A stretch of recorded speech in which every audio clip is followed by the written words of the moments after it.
This is an organic state that comes natural. It doesn't come from trying to practice it. You can't practice, I'm not going to chase anything anymore because that's like low level. I shouldn't be a chaser. I'm just going to be. You can't force that. That's a spiritual evolutionary thing that happens after you've thoroughly lived life. That's why I'm a proponent of living life to the fullest. Not because it's going to make you happy, but because you're going to get to the point you see through it. The external life, you see through it. You do enough things, you have enough successes, you have enough attention from people, you get enough dopamine stimulation that you see through this whole pleasure-pain principle. Because the two are linked, the pleasure and pain. You anticipate, like, whoa, this, I used to like, that was my most favorite part. I liked fantasizing about things. When it came time to actually doing it, I'm like, this might be a lot of work, or I don't want the drama. If it had to do with some experience with a girl or something, I'm like, because you got to deal with another person, another being. They have an emotional body and mental body and expectations, and so I like to fantasize about things, or going somewhere. My friend and I used to sit and think about, where can we go? You want to go here? They got this and that. Oh yeah, maybe. You want to go to this place? Oh yeah, that has. And then at the end, like, I don't know, man. Let's just stay here. I had a girlfriend once, had a lot of money, and she told me, she said, we can go anywhere. She wasn't trying to like impress me. She was just saying, like, we enjoy each other's company and chemistry. She's like, let's go somewhere. And I was thinking, like, okay, you want to go to Africa, or you want to go to Egypt? You want to go here? And we had fun thinking about it for maybe a couple of days. And then I'm like, let's just stay in the woods and do plant medicine. We were living in Ecuador. So we did that.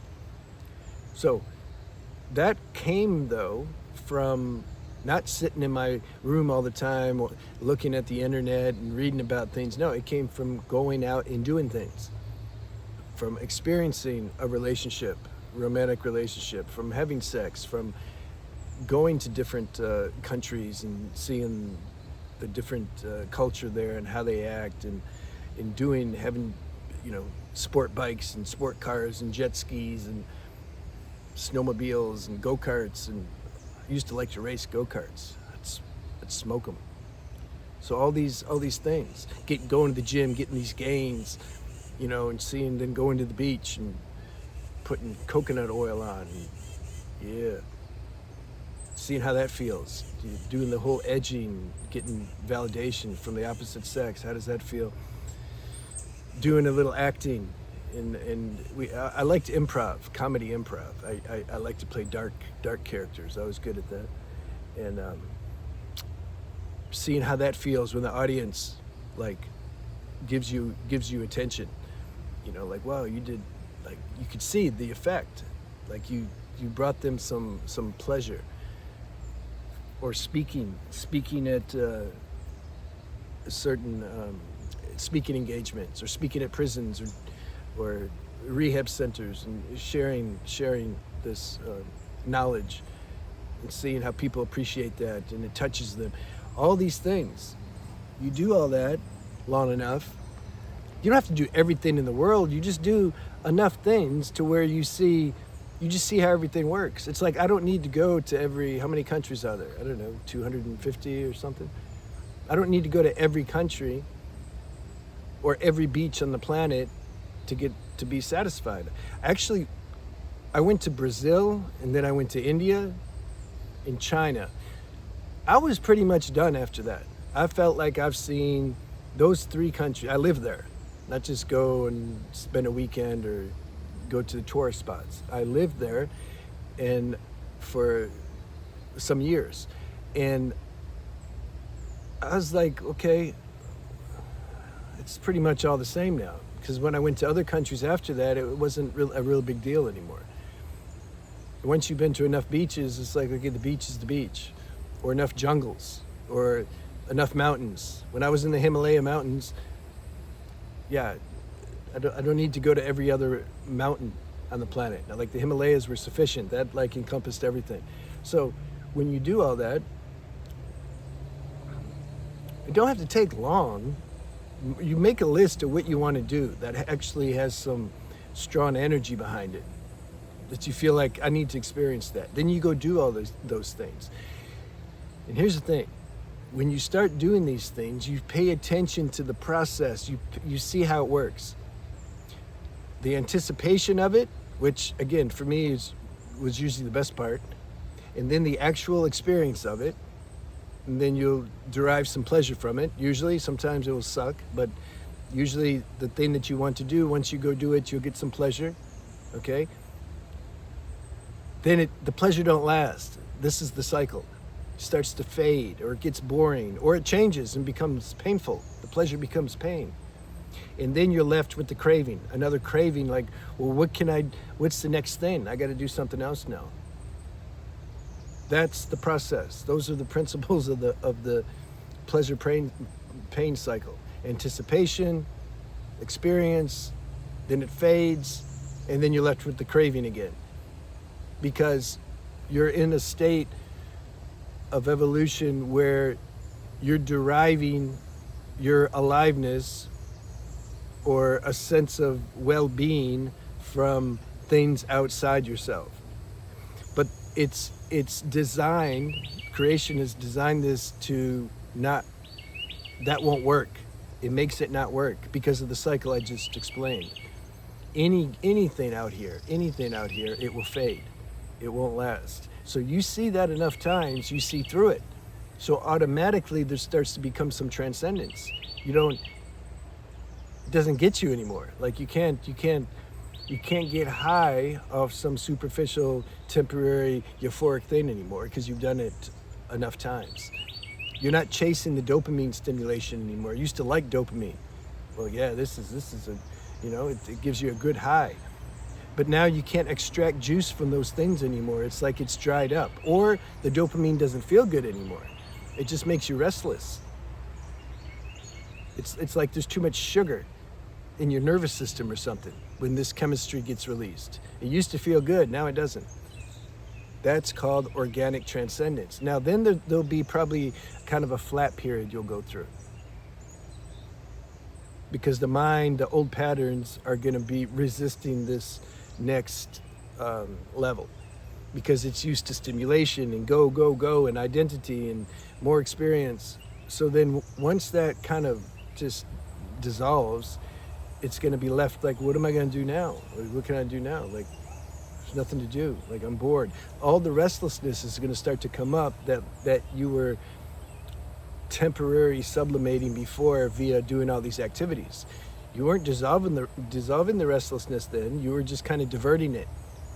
But now you're in the stage of dissolution of the restlessness because you've cut the source off that was feeding the restlessness, which is chasing all these things outside yourself. So then there'll be some period of you'll kind of maybe feel out of sorts or edgy or, But when you really see that things aren't worth chasing anymore, see, somebody who doesn't understand this, they'll think that's just depressing. But it's not a depressing, cynical state, or it doesn't mean you have no purpose anymore. You can still fulfill your purpose, but you're not attached to it. When you're done chasing things, you feel good, and once you get through this flatline period, you'll feel better. But most aren't going to understand you. I talked to somebody I hadn't talked to in over 30 years, and I told her I wrote her. I said, oh yeah, what have you been doing? And I said, actually, man, I'm done. I said, I'm kind of outgrew this world now. I've done enough. Like, look at all the things we've done. Like, I'm done. And she didn't understand. She wrote back and said, no, you're not done. You'll find something that gets you going, and right? Because they think that's what you need in this life. They think you need something to keep you going. And if you don't have that anymore, then you're just kind of sad and depressed. So her intention was good, trying to, you can do it, Yash. Don't give up. But we're in different worlds here.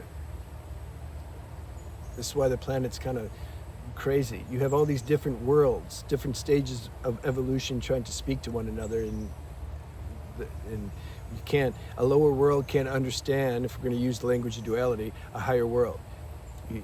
They don't understand it. So once you get through the flat line of like realizing like, geez, I can't do what I used to do, it don't work anymore,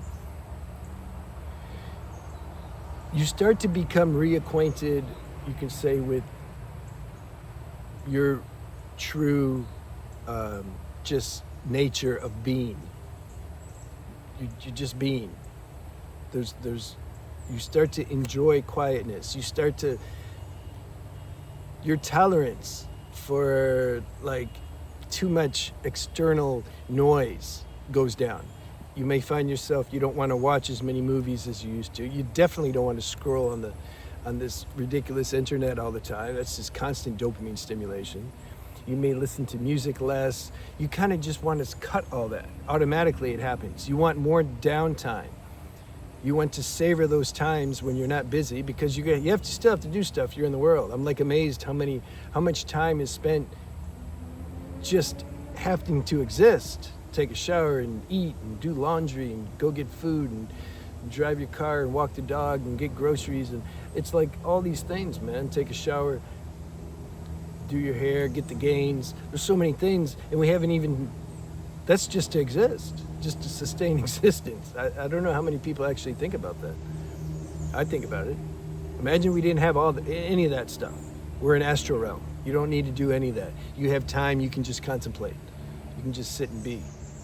Yeah, but this isn't the case. So you do what you got to do for your survival, and then you carve out some time to where you can just start to sit. Don't have any agenda, don't have a practice you're doing or techniques. I mean, you can if you want to. If that comes natural, do it. There's no like standard. I'm saying just take some time to where you switch off from this external world. That's the solution. Remember, I like to talk about the issue and the solution. I don't want to just spend a whole video just hammering like the problem. Everything sucks. There's no need to chase anything now. Just a one-dimensional, like just a negative video. See, and I wondered before why people like videos where they don't talk about any solution, because they don't want the solution. That means they actually have to change or be open to their perspective being changed. They don't want that. Then you got to feel the tension and friction of that happening, because human beings have a lot of inertia. The mind doesn't want to change. So you start talking about change and it's like you get restless. It's like, no, let's just focus on what's negative. That's easier. And I'm like, oh yeah, that's why they just want to do that. So you start to appreciate quietness more. That comes automatically, naturally, and organically.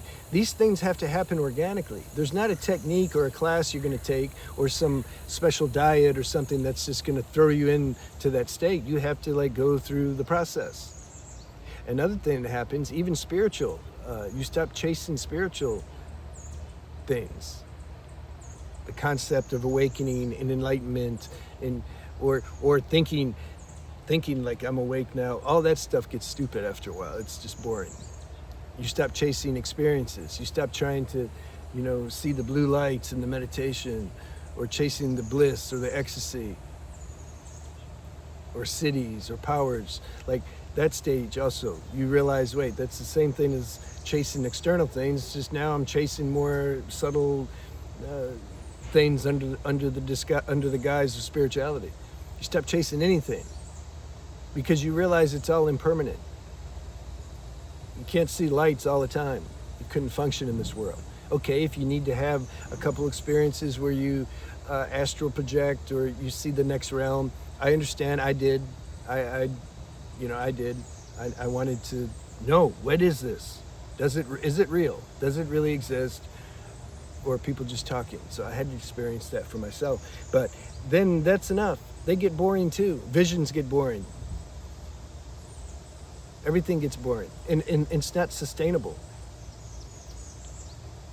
Strong, deep levels of peace or bliss, they're not sustainable. Or ecstasy, you couldn't function, man. If there's states of ecstasy so strong, all you can do is just lay here. You're just gonna lay. You're not gonna be able to eat or go to the bathroom. You can't function. So it's like you're not supposed to feel like that all the time. So you start to see through all these things. You're like, oh yeah, this comes, this fades, the intensity will change. You see all that. And you see all these things happen organically at the right time that you can't force some things to happen. I was doing a private session with somebody. We were talking about that. It was a good one. We talked about the delusion of like trying and doing. He's like, man, that's a delusion. I'm like, yeah, I know. It's the life force that's trying and doing, but then the mind takes credit for it. He says, well, man, and people will co-sign too. You did really good. You're muscling up and really hitting that spiritual practice and dedicating every day to doing the tapas and your yoga program and it's really good. No, if whatever I'm doing, it's the life force that's doing it, because that's part of the unfolding to have those experiences. On paper, it looks like, on superficial level, it looks like that there's a me that's making a decision to do those things. That's cool. Don't try to deny that. You're plugged into the 3D game. It's supposed to feel like that. But inside, you can, if it's time, you can realize it's not really me doing it. There seems to be some behind the scenes writer and director that's wrote this chapter called Yash, and then the life force is working through this car called the body.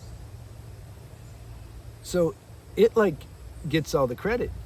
It should get the credit. The screenwriter, the director, and the life force should get the credit. But no, it's like intruders. All right. So the life force should get the credit, but why the intruders stay there? Okay, they're out. But it's like this image, this human persona called Yash, God's letting him take the credit for it. I'm like the superficial image is taking the credit, because the universe is humble. It doesn't care. But for purposes of the cosmic movie, you can't see the director and the writer in the life force. Not on this dimension. You can feel it and sense it, but you can't see it. So to complete the whole show, it needs to create some dense image so it can take the credit. So then they create the human body and they put Yash on it, and I did it all. I'm doing everything. You see the delusion? All right. Do we hit everything? We usually hit everything. I just like to make sure, because, I used to never take notes, but then I realized when I quit, when I stopped the video, I was like, damn it, I wanted to hit this point and I didn't. So now I make notes just to make sure. But I think we hit everything. So lastly, the identity with the one that needs to realize something. We're ending on the spiritual note, because spiritual channel. The one that needs the realization. That one starts to become, that noise becomes more quiet. It's no longer looking for ways and methods and techniques to try to achieve something that it thinks it don't have. That's the hoax. Now you hear sometimes people say, oh, you're already enlightened, everybody's enlightened. Have you noticed yet in the spiritual realm or in the spiritual field, you can say something that's right on paper, but it's totally wrong time to say it, meaning you're not one with your words?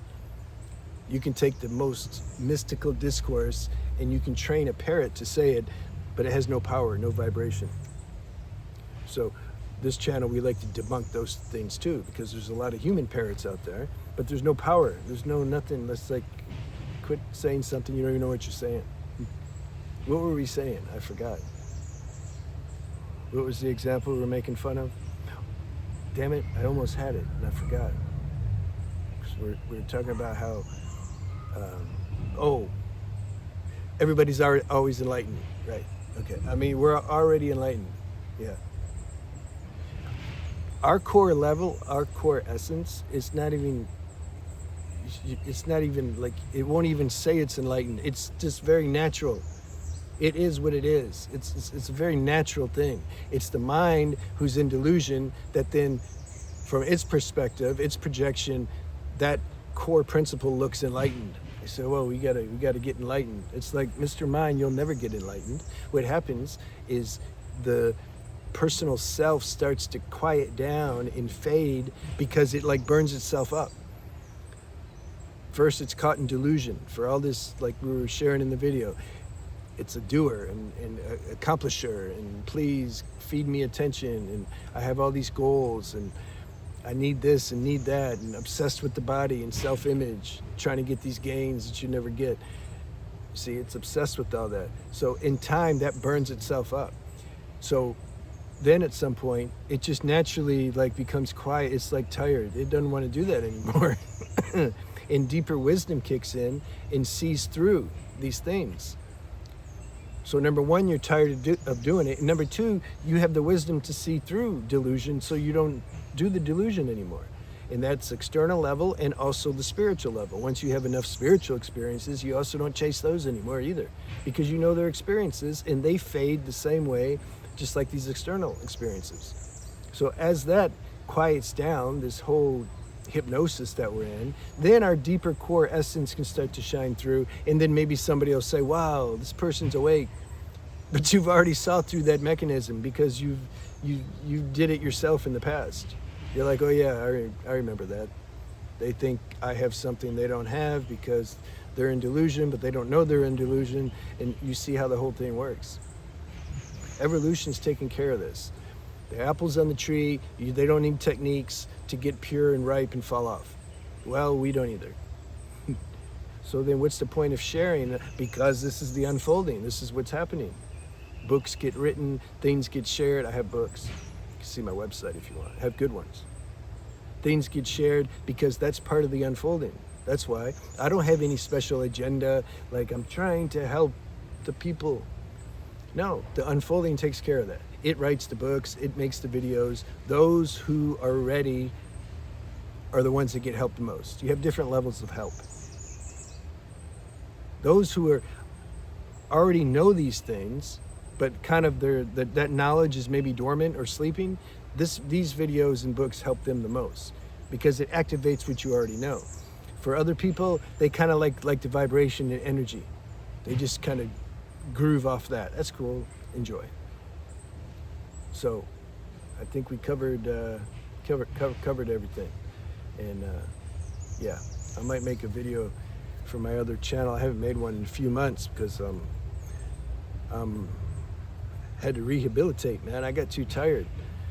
I didn't feel tired, but the body was tired. You know, it's hard. You're living in these limited machines, but at the same time, you have unlimited. You're aware of your unlimited aspect too. So then you can end up burning your car out. You just keep driving with the throttle down all the time. And then at some point you're like, wait a minute, I think I got to take care of the car. That's what happened to me. Because some are like, oh, you look a little better. Yeah, because I'm like not overworking.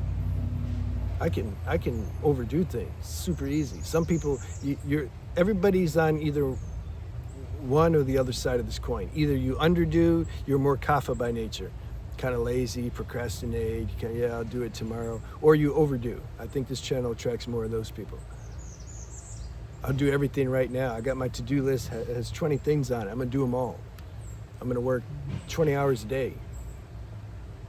When I was writing my books, I didn't want to go to the bathroom or eat or do anything. I just wanted to, you know, that flow.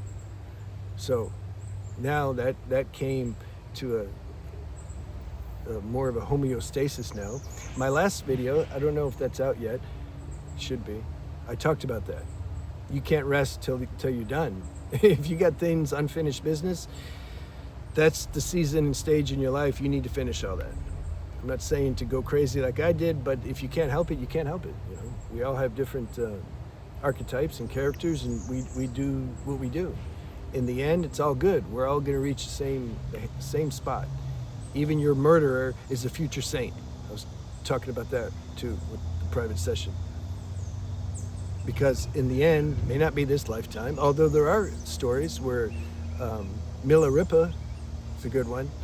He was a kid and he had some natural power, and his parents were manipulating him to fight the other villages, and he would summon the storms, and cause earthquakes and destroy the other villages, killed many people, and then later became awakened. So we don't know. We don't know how this evolutionary process is going to work. We don't need to know. Surrender that up. Say, God, I don't know, man. You put me here. You're taking care. Rumi figured that out. You just kind of let it all unfold. That's an evolutionary process in itself, too, to be able to surrender. Grace gives us that. Like, are we doing anything here? It feels like it. All right. We can keep going forever, and I'm done. I'll see you guys.